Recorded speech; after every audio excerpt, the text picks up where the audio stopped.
So, Fountain of Youth just came out on Apple TV Plus yesterday or today, technically. Filmed by Guy Ritchie. The Fountain of Youth. John Krasinski plays Luke Perdue, who is a kind of a treasure hunter. He's a guy who goes after ancient artifacts. He's currently in Bangkok, where he stole a ancient golden sundial, and he's being chased through the streets of Bangkok to escape. Along the way, he meets a woman, Esme Eliza Gonzalez, who is kind of after her. And what we find out is that John Krasinski's character, he's Luke. He's after the Fountain of Youth. He's been hired by a rich benefactor, played by Donald Gleason.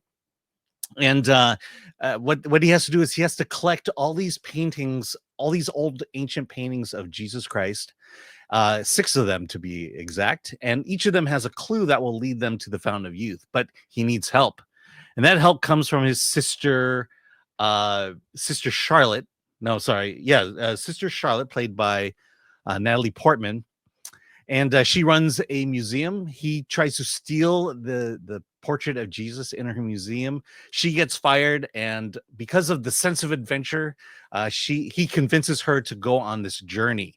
But being chased is again Esme.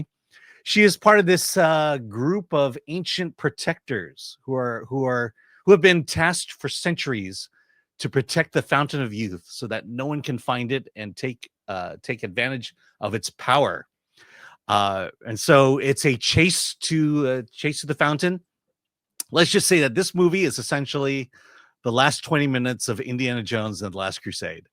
It plays out almost exactly like Indiana Jones and the Last Crusade. Yeah. Look, I believe this is probably the most family friendly of the Guy Ritchie movies, and you know what that means? It's the most bland of the Guy Ritchie movies. Yeah, this looks. The poster looks bland. They're just standing there. Come on. Mm-hmm. Yeah, there's a kid there who helps solve the puzzles. So Guy Ritchie, action and story.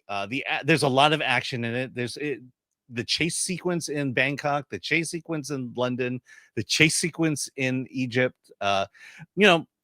Fairly Guy Ritchie.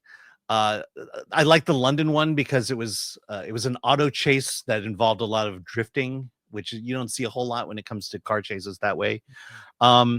But in terms of the story, the stakes of the story, again, unless there's a dark edge to it, it comes across as bland. John Krasinski, I like John Krasinski, but he doesn't have, as you say, the weight to be an action hero like a Schwarzenegger or a Stallone. And I think that's the problem with this movie, is just there's not a lot of weight to it. If you want to introduce kids to action films, this is probably a good one to do. If you want to kind of give them a primer before introducing them to Indiana Jones, you might want to do that. But outside of that, no, because again, we're basically replaying Indiana Jones and the Last Crusade, the last 30 minutes. I mean, I'm getting like Spy Kids, Robert Rodriguez vibes off this. The poster. Well, at least that one had, at least that one was made for kids, as opposed to this one. It's a very safe action film. I mean, even it's like the A-Team, where you can fire 1 million bullets, but no one will get killed. That's kind of the action you have here.